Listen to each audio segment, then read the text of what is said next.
Buenos días amigos, vamos a repetir un curso que se dio en el año 2016 en el Cortijo sobre el manejo del ordenador, que para algunas personas parecía que era un mundo, era un tema bastante complejo cuando realmente si se aprenden 4 reglas es bastante lógico. A pesar del tiempo transcurrido, la mayoría de los fundamentos que aquí se exponen siguen siendo válidos y los avances o cambios ya se irán diciendo a medida que avancemos. Vamos a subir este primer vídeo y si vemos que hay interés y bastante gente que lo ve, pues seguiremos con el resto de las presentaciones.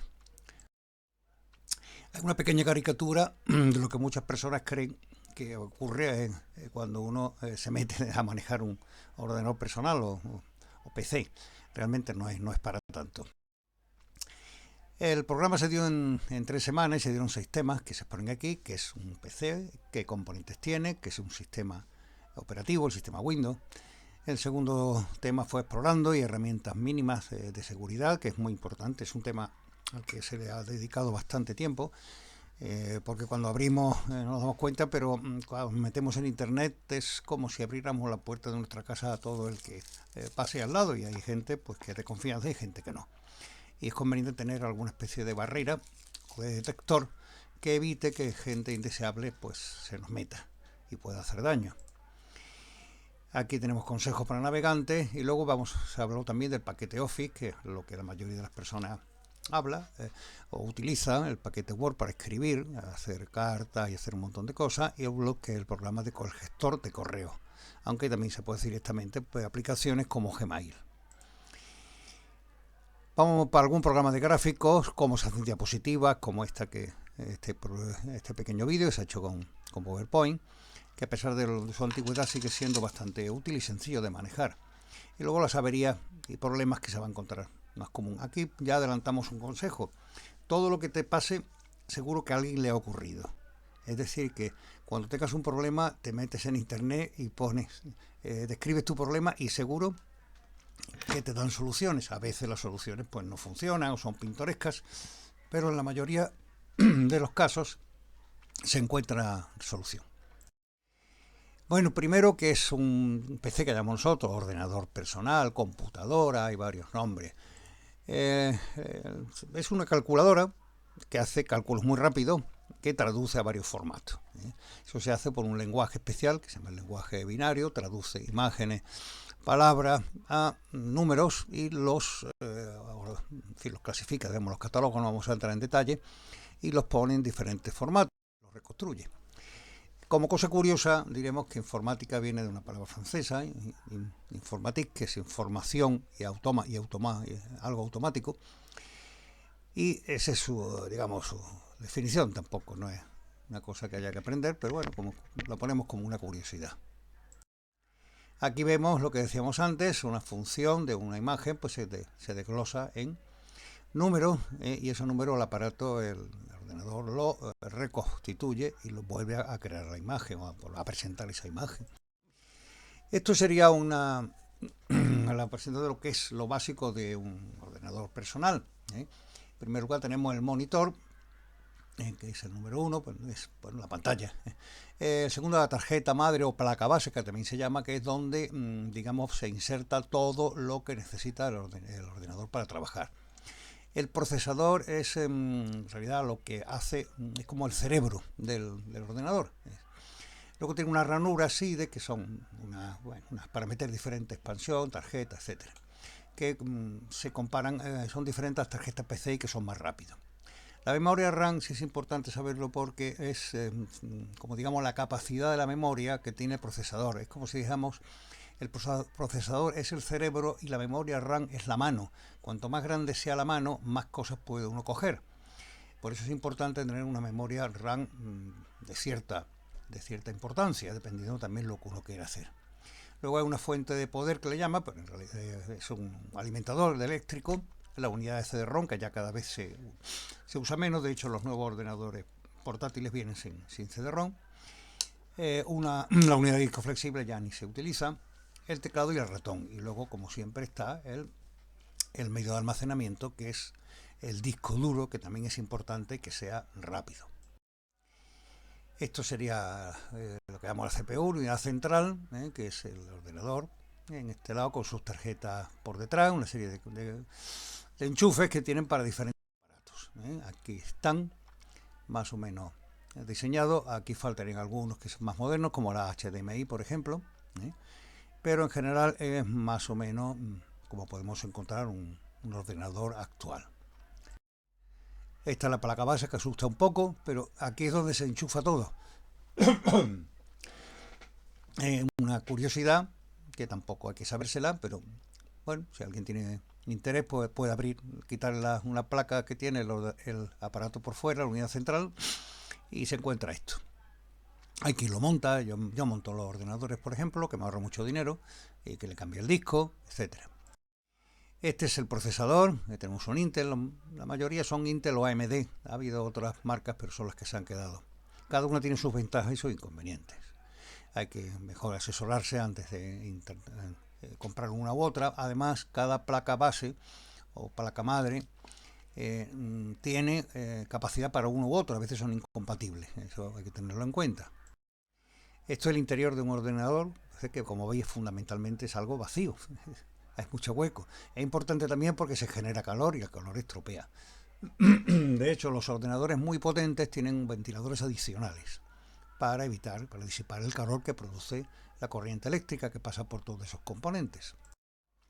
Aquí vemos lo que decíamos, la memoria RAM, estos discos duros que son muy antiguos, que ya no se usa. Hoy día el que se usa es el llamado SSD, el disco en estado sólido, que es muchísimo más rápido, y que si alguno tiene todavía alguno de estos discos duros, sería conveniente que los cambiara, porque la diferencia en velocidad es tremenda. Esto es una placa de imagen, placa de sonido, etcétera. Bueno, eso, hay muchas cosas que se pueden ir preguntando, hay que sabérsela. Aquí vemos lo que llaman los periféricos. Esta es un centro, la unidad central, y en la flechita está pues el micrófono, el vídeo que ahora viene incorporado en muchos monitores, el teclado, una impresora, etcétera. Y también hoy día el ordenador se conecta vía internet al teléfono, de forma que puedes sincronizar tu cartera de correo, por ejemplo, las puedes tener al mismo tiempo, o mandarte por mensajería, mandarte cosas a tu ordenador. En fin, que hoy estamos completamente conectados. Algunas palabras, algunas aclaraciones, pues el hardware, el software famoso, que podríamos traducir como lo que se toca, lo duro, lo sólido, que son las piezas. Y el software es lo que se nota, sería su traducción, pero no se toca, que son los programas.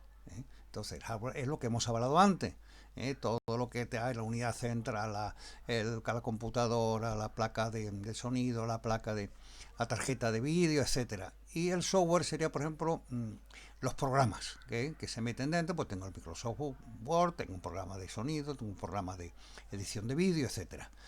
Son cosas virtuales. La unidad central y los periféricos, que es lo que hemos visto en la diapositiva anterior.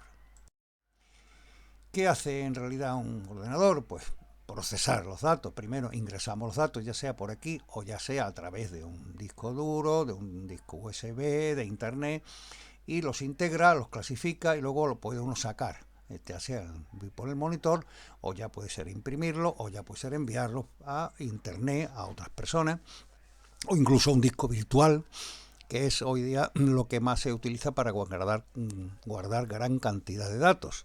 Sabéis que los discos virtuales, como el de OneDrive o el Mega, pues te permiten guardar muchas cosas y no saturar tu disco duro, porque cuando el disco duro se llena de muchas cosas, también se le va un poco más lento y a veces se queda sin espacio.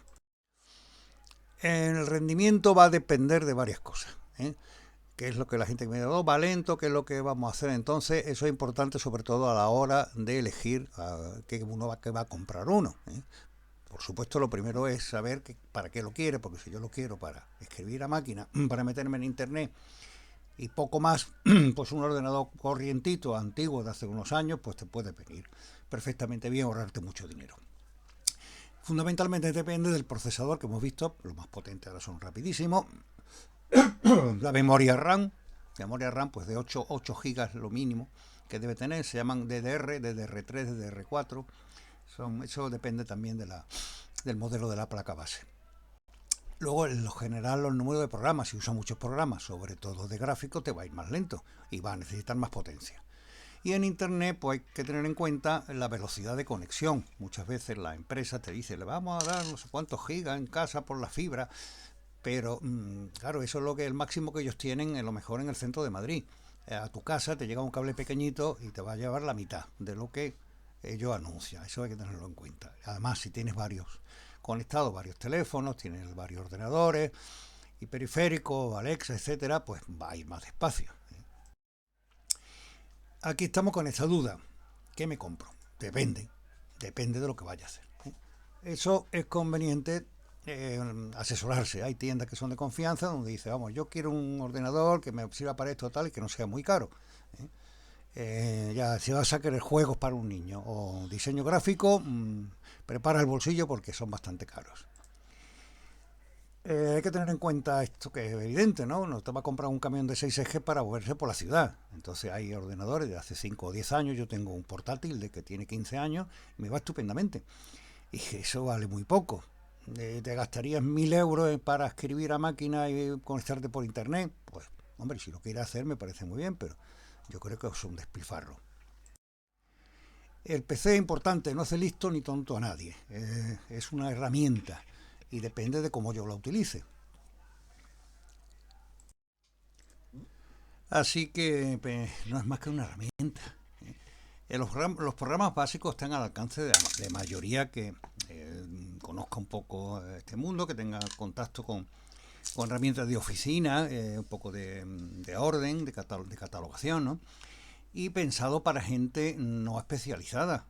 El caso más claro, o la comparación más clara, es que no hace falta ser mecánico para conducir un coche, incluso ni para llevar un avión. ¿eh? Tampoco tiene todo lo que hemos hablado de lo que tiene un ordenador por dentro, pues tampoco hay que sabérselo, ¿no? Es simplemente por una curiosidad. Hay que saber, eso sí, manejarlo. Luego, los que diseñan los programas han hecho que la mayoría tenga un aspecto visual muy parecido, que se basa en el entorno Windows y en el paquete Office. Y el manejo es muy intuitivo, todos son iguales, archivos, herramientas, etcétera. Hay una barra de menú, otra barra inferior con iconos. Cuando se pincha en una de las pinchas se refiere a señalar con el ratón. En alguno de los apartados se despliega otro menú, de tal forma que con un poco de práctica es muy fácil. De todas formas, la mayoría de los programas tienen unas capacidades muy superiores a las que un usuario normal puede hacer. Uno se queda lo que le gusta, como es lógico. Hay gente que puede aprender, a lo mejor alguien empieza con esto y se mete ya en niveles muy importantes de computación o de programación, etcétera. Este es un ejemplo de cómo es, por ejemplo, el Microsoft Word, que es el más clásico. Tiene aquí arriba una barra con inicio, insertar, diseño de página, etcétera, ¿no? Que son cosas, títulos muy intuitivos. Y luego debajo, pues tiene una serie de submenús pequeños que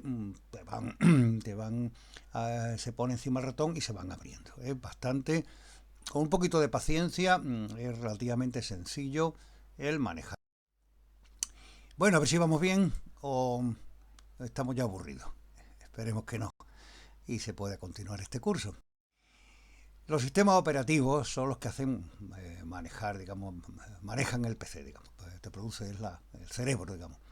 El primero fue el MS2 famoso, que se hacía con el teclado, todavía se sigue programando en base en S2 y algunos sistemas operativos parecidos. Es muy complicado, necesita estudios, y el que se ha impuesto es el llamado entorno Windows, que lo sacó la empresa Microsoft desde hace muchísimos años y que se maneja con el ratón. También tiene funciones con teclado, pero ya son un poco más complejas. De todas formas, siempre se puede pedir en la ayuda, se llama atajos de teclado, y hay una serie de consejos. El manejo es bastante intuitivo, entre lo que se llaman iconos, es decir, imágenes o leyendas que son bastante expresivas, y se puede acceder desde múltiples puntos, es decir, tú puedes hacer lo mismo de varias formas, no tiene por qué estar siempre igual, ¿no? Eso se irá viendo. Esto es lo que era un programación en base 2, que esto es, bueno, era un rollo, porque como te equivocara y pusieras un espacio donde no era, o una barra más allá, pues ya no funcionaba, en fin. Esto queda ya para expertos, simplemente lo pongo por curiosidad. El entorno Windows, como digo, que se ha impuesto, tiene normalmente un menú. Este es el menú del Windows 10. El Windows 11 a mí realmente no me convence, porque requiere mucho más recursos, es decir, hay que gastarse más dinero en el ordenador o va a ir más lento, y sin embargo, y su manejo no es tan intuitivo como el Windows 10. Yo estoy esperando que salga un Windows 11 de nueva generación para cambiarme. De hecho, me llegué a cambiar, lo tuve que desinstalar, porque es que tenía todos los inconvenientes del Windows 10 y ninguna de sus ventajas. Lo primero que vemos siempre es el escritorio, donde se ven los iconos de las cosas que tenemos instaladas, y la barra de tareas, donde van pues, las cosas que uno hace más frecuentemente. Aquí se pincha. También descubriréis que si se pincha con el ratón derecho aparecen otras cosas distintas, que son también muy interesantes. Eso ya lo dejo a criterio de cada uno. El botón el derecho del ratón es muy interesante, te permite acceder a cosas muy curiosas.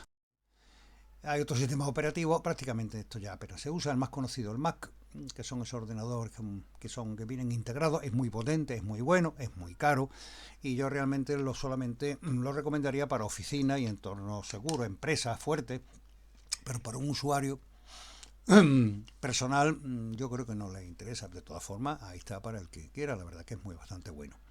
El Android es el sistema de los que llevan la mayoría de los operativos, de los móviles. Y la otra parte, que el otro modelo que se haya quedado con el mercado, el iPhone, el Mac, que también del Mac, que también lo veo yo que le pasa el mismo problema. Es muy caro, son aparatos muy caros, son para personas que lo utilizan mucho, empresarios, gente de negocio. Gastarse 1.000 o 2.000 euros en un móvil, en el teléfono móvil que uno va a usar luego para poner cosas en WhatsApp y llamar por teléfono, pues me parece una pérdida de tiempo. Pero en fin, hay quien se lo compra para enseñarlo solamente. Entonces, bueno, pues hay gustos para todo. Aquí había algunos antiguos que se ponían bien, pero en fin, esto ya no tiene ya demasiado interés. En las tablets también se le pueden cambiar e instalar. Estos son iconos, presentaciones de diferentes sistemas. Otro de los problemas que tiene el Mac y esos programas alternativos, esos sistemas operativos como el Linux, es que muchos programas hay que comprarlos, muchos software hay que comprarlos, y el Linux, que mucha gente hace porque es gratis y tiene un halo de romanticismo, pues la verdad que un poco complejo y menos potente que Windows. Hay que recordar que el ordenador viene de ordenar. Si uno no es ordenado, el aparato no te va a hacer que sea más ordenado. Cada cosa debe estar rotulada, es decir, cuando empecemos a guardar y hacer cosas, tendremos que tener un orden que seamos capaces de reconocer, porque luego al cabo de un tiempo diremos: ¿dónde puse esa foto que hice yo en el viaje de no sé qué? ¿Dónde está el documento que escribí? Y te puedes volver loco si lo guardas todo en el disco C, por ejemplo. Es una locura. Los ordenadores tienen o sea, el sistema operativo y el entorno gráfico tiene un sistema de árboles donde uno va creando carpetas y va metiendo, igual que un archivador físico, metiendo lo que a uno le conviene. Vamos a ver un poquito el teclado y unos consejos muy... El teclado pues tiene diferentes colores. Ahí tenéis las teclas de escritura, las teclas de desplazamiento, las flechitas, que son muy útiles, las teclas de control, de repágina. Se usan mucho las de función, que tampoco se usan mucho, pero son interesantes. Y luego está a la derecha en amarillo el teclado numérico, que es importante para escribir rápidamente números, porque si no, en el teclado de escritura, que está en naranja, pues como veis, los números están a lo largo, y aquí están comprimidos los números en un espacio más pequeño, y es más fácil marcarlos. Aquí tenemos lo que hablábamos. Hay que tener un árbol que uno se lo crea. Por ejemplo, esta economía doméstica, pues ahí tenemos una clasificación bastante lógica, ya cada uno lo que quiera.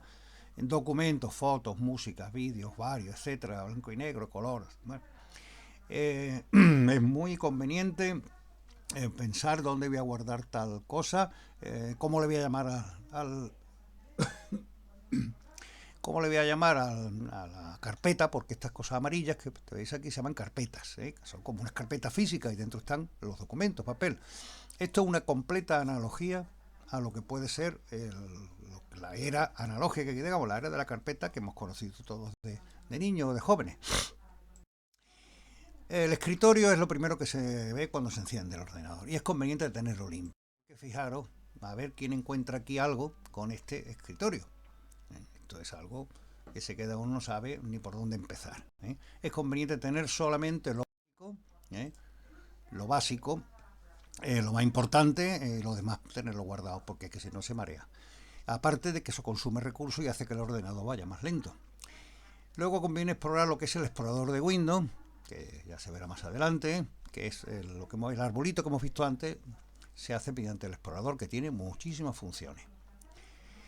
Es importante tener en la barra de lo que hablamos pocos iconos y crear acceso directo.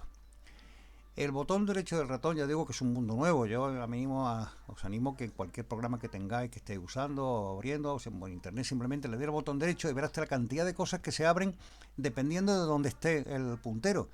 Una cosa es que esté por ejemplo, en internet, en uno de los apartados que pone arriba el navegador, o que estéis en una pantalla, o que estéis en una palabra. Es muy curioso. Hay que ver las características de cada archivo o directorio, que esté ordenado de forma lógica. Pues si metes fotos, no metas fotos con documentos personales, porque entonces te vuelves loco. Y además hay un menú de búsqueda a las malas. Dice, bueno, ¿cómo le puse yo lo que sé, el de papel de, no sé, el directorio de médicos de tal? Pues pum, pues te lo pones la palabra médicos, por ejemplo, y sale. Y normalmente pasando el puntero, dejando el puntero quietecito del ratón encima de un icono o de rótulos, te dice qué es lo que es y qué se puede hacer generalmente. Vamos a verlo. Esto se refiere a que el que quiera pues se puede empezar a manejar.